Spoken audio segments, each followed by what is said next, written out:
थांबा, व्हिडिओ महत्त्वाचा आहे. व्हिडिओ कोणीही स्क्रोल करू नका. मित्रांनो, टाइम चेंजर बना. टाइमला कंट्रोल करायला शिका, कारण वेळ एवढी मौल्यवान आहे.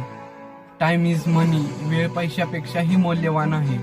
ह्या वेळेची कदर करायला शिका. ज्याने कोणी ह्या वेळेची कदर केली ते आज जीवनामध्ये सक्सेस झालेले आहेत. वास्तविक पाहायला गेलं 18 ते 23 मधलं जे वय आहे ते लव्ह अट्रॅक्शनचं वय आहे. जो कोणी प्रेमामध्ये एखाद्या व्यक्तीमध्ये अडकून बसला तो कधीही सक्सेस होत नाही आणि त्याला कोणतीही गोष्ट अचीव होत नाही. जर वेळेला कंट्रोल करायचा असेल आणि जीवनामध्ये जर काही अचीव करायचं असेल तर वेळेच्या आधी जागृत व्हायला शिका. कारण एखादं घड्याळ आहे, जे त्या घड्याळाचं तुम्ही बटन बंद केल्यानंतर घड्याळ बंद होईल, पण टाईम थांबणार नाही. टाईम त्याचं काम करतच राहणार आहे. त्यासाठी तुम्हीही तुमच्या जीवनामध्ये जर काहीतरी अचीव करायचं असेल तर वेळेच्या आत जागृत व्हा. आणि जर तुम्हाला असेच व्हिडिओ, नवनवीन मोटिवेशनल व्हिडिओ पाहायचे असेल तर व्हिडिओला लाईक करा आणि चॅनलला सबस्क्राईब करा.